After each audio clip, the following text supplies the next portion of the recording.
It was a Tuesday in late July, and I remember it because the corn was already knee-high and the heat hadn't broken in 6 days. My neighbor's wife, a woman I will not name because she would not want me to, stood in her own kitchen holding a bottle of something bright orange from the grocery store in bird in hand, the kind with a cartoon sun on the label and electrolyte enhanced, printed in letters too big for what was actually inside. Her boy had come home from the field, pale and shaking, sweat gone from his shirt, and she had reached for what she thought would help him. $4.39 for that bottle. She gave it to him, and within the hour his hands were still trembling, worse if anything, and she sat at her table not understanding why the thing on the label promising balance had done the opposite. I sat across from her 2 days later, after the boy was fine, resting, color back in his face from something else entirely, and she asked me what she had done wrong. I did not have an answer for her that day. I only had a question that would not leave me alone. How did we get to a place where a woman raised not 30 minutes from where I sit now no longer knows what her own great-grandmother would have poured for that boy instead? Now I want you to sit with this. There is no luck in what keeps a body steady after a meal or after a long day in the sun.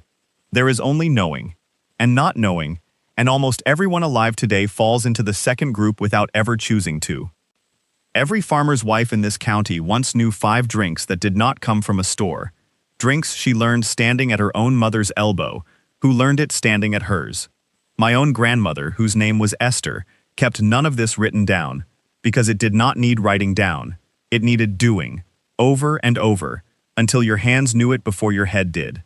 She would stand at the edge of our lane in August with a card table and a pitcher sweating in the heat, and travelers passing through on the old route would stop, not because they were thirsty exactly, but because something about what she offered made them feel steadied in a way the bottled things never did. That knowledge passed from her mother, and her mother before that, back through generations of women in this county who never once needed a label to tell them what was in their own pitcher. My name is Elias Yoder. I am Amish, and I farm here in Lancaster County, on land that has been worked by my family for 4 generations.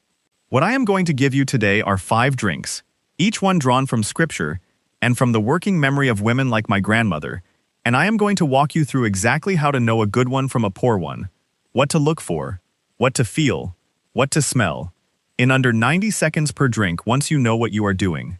I will not promise you a cure for anything, because I am a farmer, not a physician, and I would be lying to you if I said otherwise. What I will promise you is this: by the end of this, you will know something that most people standing in a grocery store today do not know, and you will never look at a shelf of drinks the same way again. There is more to this than I can fit into one video, more than I could fit into 10. And for those of you who want the fuller telling of it, the stories behind each of these, and the ones I did not have room for today, I have put it together at eliasyoder.com. I will not mention it again after this. I only wanted you to know it was there if you wanted it.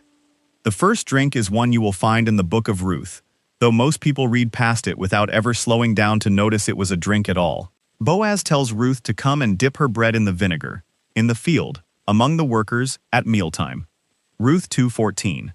What that verse is describing, in plain terms, is vinegar cut with water, sipped or used for dipping, alongside a meal of roasted grain.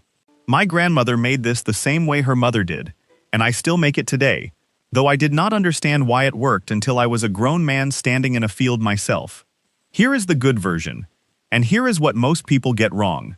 You want a raw, unfiltered vinegar, the kind with the cloudy strands still floating in the bottom of the bottle, what some call the mother. If you hold a bottle up to the window light and it is perfectly clear, glass clean, no cloudiness at all, you are holding something that has been filtered and pasteurized until whatever was working in it has been stripped away. Walk past that one.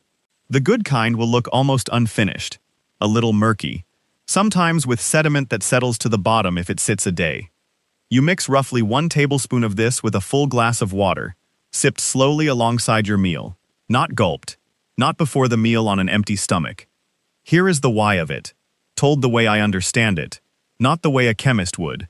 When you eat a meal heavy in bread or potatoes or anything starchy, that starch turns to sugar in your body quickly, all at once, like a dam breaking. The acid in raw vinegar slows the stomach from emptying its contents so fast so that sugar enters your blood in a trickle instead of a flood. My grandmother did not know the word for what an enzyme does. She only knew that the field hands who dipped their bread in the vinegar jar did not get the heavy, sleepy feeling an hour later that the ones who skipped it did. She watched it for 40 years before I was ever born. That is not folklore to me. That is 40 years of a woman paying closer attention to her own family than any label ever could. At the grocery store, look on the shelf below the shiny filtered vinegars, usually lower down, sometimes in the health food aisle instead of with the cooking vinegars, for one that says raw, unfiltered, with the mother, right on the label. If it does not say those words plainly, assume it is the clear, stripped kind, and walk on. The second drink is barley water, and this one goes back further than most people realize, into the very foundation of what the Israelites grew and depended on. Barley is named specifically among the 7 species of the land in Deuteronomy 8:8, one of the staple crops that Scripture itself calls out as a blessing of the land. My grandmother made barley water on wash days, because it was something that could sit on the back of the stove all morning without tending, while her hands were busy with everything else. Here is what a good batch looks like versus a poor one. When you cook barley slow, in far more water than you need, what you are after is not the grain itself but the cloudy, pale liquid left behind, almost the color of weak tea with milk in it. A poor version, the kind people rush, comes out thin and clear, more like plain water with barely a hint of color, because it was not given enough time for the starch to properly release. You want a full hour of low simmering, a good handful of pearl or hulled barley to 4 cups of water, strained afterward, and that liquid saved, the grain itself set aside for something else entirely. The reason this steadies a body the way it does, as best I understand it from what I have read and from what I have watched with my own eyes, is that the starch released slowly into that water is a different kind of starch than the sugar in a glass of juice, one that the body has to work harder to break down, so it does not hit all at once. My grandmother gave this to my father when he was recovering from a fever as a boy, not because anyone told her to, but because it was what was given to her when she was sick, and what was given to her mother before that. At the store, you are looking for hulled barley, sometimes called barley groats, not the quick pearl barley that has been polished down to almost nothing, because the more of the outer layer that has been stripped away in processing, the less of what you actually want remains. If the package says instant or quick cooking, that is usually a sign too much has already been removed. Now, before I go on, I want to pause here for just a moment, the way you might pause to take a drink of water yourself. Many of the families I grew up around kept what we call a household ledger, a simple system passed down for keeping a family steady through lean seasons, the same way these drinks keep a body steady through a long day. It is not a product I am selling you. It is a way of thinking my own community still practices, and I have written more about it in the description below if it is something you are curious about. Now, back to what we were speaking of. The third drink is pomegranate, and here Scripture gives us more mentions of this fruit than almost any other, woven through the description of the Promised Land itself, in Deuteronomy 8:8, alongside the barley, and again in the description of Solomon's temple, where pomegranates were carved into the very pillars. My grandmother pressed pomegranate juice by hand, in season, and what came out of her hands looked nothing like what sits on a store shelf today. Here is the difference. A good pomegranate juice, pressed properly, is a deep, almost bruised red, nearly purple in low light, and it has a tartness that makes the inside of your cheeks pull in slightly when you taste it, followed by a sweetness underneath. A poor version, the kind sold in bright bottles with cartoon fruit on the label, is often thinned with apple or grape juice as filler, colored to look darker than it actually is, and tastes flat and only sweet, with none of that tartness that tells you the real fruit is present in any real amount. The reason the real thing matters here, as I understand it, is that pomegranate carries compounds that slow how quickly sugar is absorbed after a meal, working alongside the fiber and natural acids in a way a thinned, sugar-added version simply cannot. My grandmother would not have used that language. She would have said only that pomegranate settled a heavy stomach after a big Sunday dinner, and that she trusted her own hands pressing the fruit far more than anything bought. At the store, turn the bottle around before anything else and read the ingredients, not the front label. If the first ingredient is anything other than pomegranate juice, if apple juice or grape juice or added sugar appears anywhere near the top of that list, set it back down. What you want says 100% pomegranate juice, nothing else, and it will cost more, and it will be worth it. The fourth drink is one that surprises people every time I mention it, because it is not made from the fruit at all, but from the leaves of the fig tree. Scripture mentions the fig tree more than 70 times, and it was so central to daily life that Micah 4:4 uses sitting under one's own vine and fig tree as the very picture of peace and security. My grandmother made fig leaf tea in late summer, when the leaves were broad and still green, before they began to yellow at the edges. Here is what to look for if you are gathering these yourself, because you will not find this bottled in most stores. You want leaves that are still deep green, firm, not curling or spotted, picked in the morning after the dew has dried, but before the heat of the day. A poor leaf, one past its best, will feel almost leathery and thin at the same time, and it will smell faintly sour rather than green, and slightly sweet the way a good one does.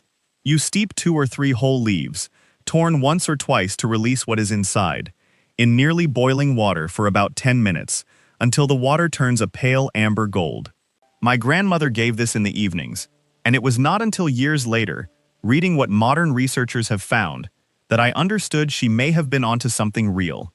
That compounds in fig leaves appear to support the body's own handling of sugar overnight, in ways that align with what she simply called settling a body for sleep.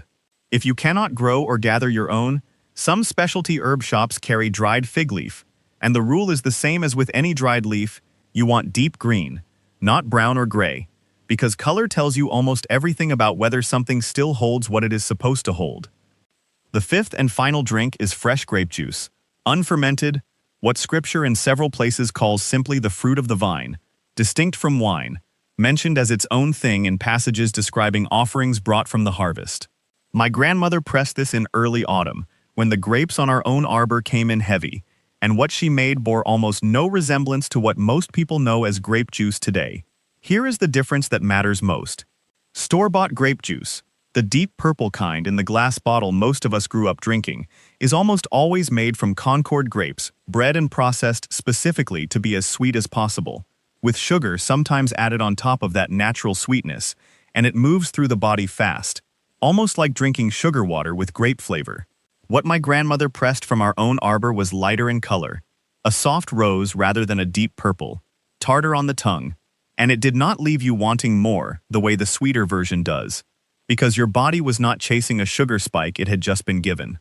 If you are buying rather than pressing your own, look for juice labeled 100% juice with no added sugar, and understand that even then, a fresh pressed juice from a farm stand, cloudier and less uniform in color than what sits in a store bottle, will almost always carry less concentrated sugar than something processed and bottled for a long shelf life.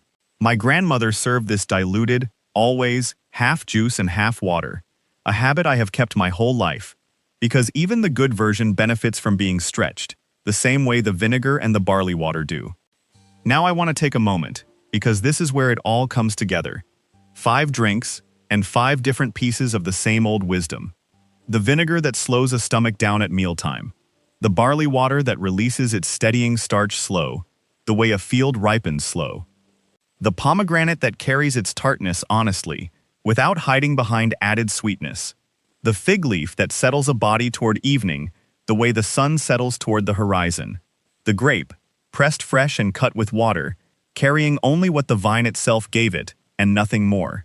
The bees did not rush the honey, the sun did not rush the wheat, and the vine did not rush the grape, and neither should you rush past any of these 5 without knowing what your own hands are holding.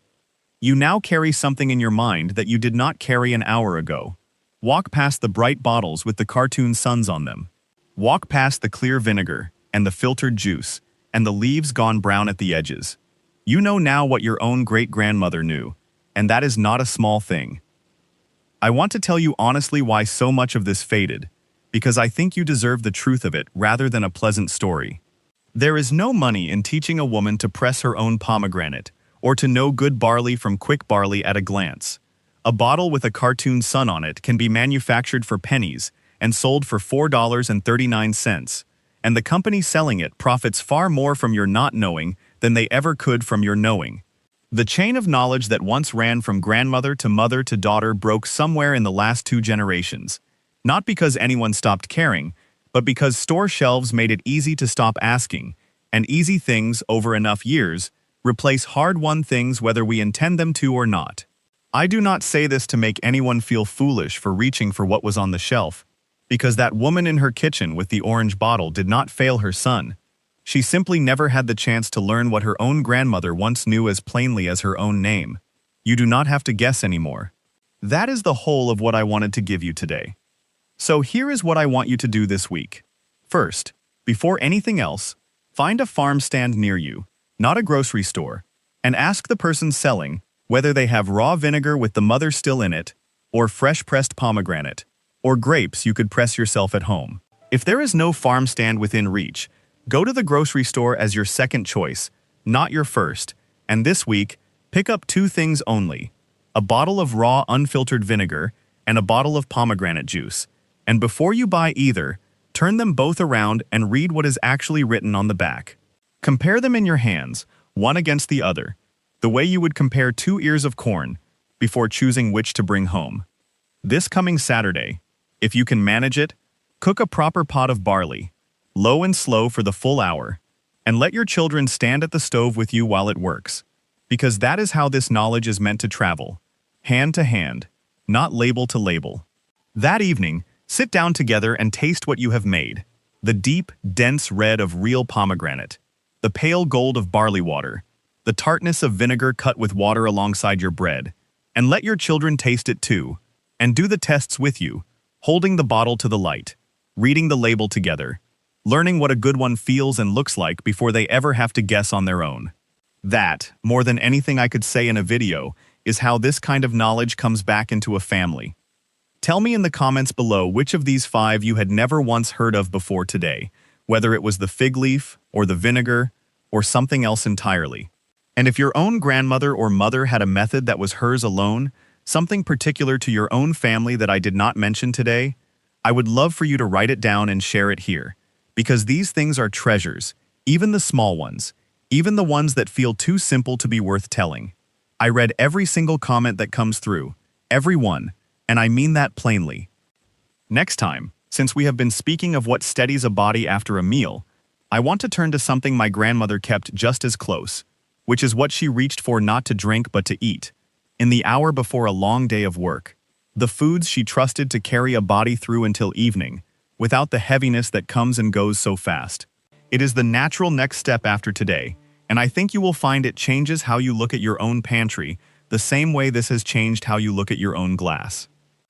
Until then, may your fields yield what they were meant to yield, and may you never again stand in front of a shelf not knowing which bottle your own grandmother would have chosen. The bees do not hurry the honey, the sun does not hurry the wheat, and neither should you hurry past what has been quietly waiting, all this time, to be known again.